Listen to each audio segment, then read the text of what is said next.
everyone, welcome back to Logging It channel. Today for this video I will be showing you how to download and install the Viber in laptop. So for that, first of all, you open a browser on your PC and open a new tab.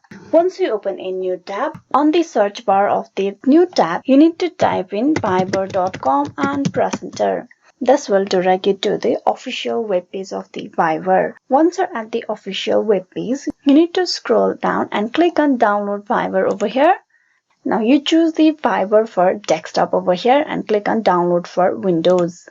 With that, the file for Viber will start to download. Once the Viber setup file is downloaded, you click on the upward menu and then tap on open.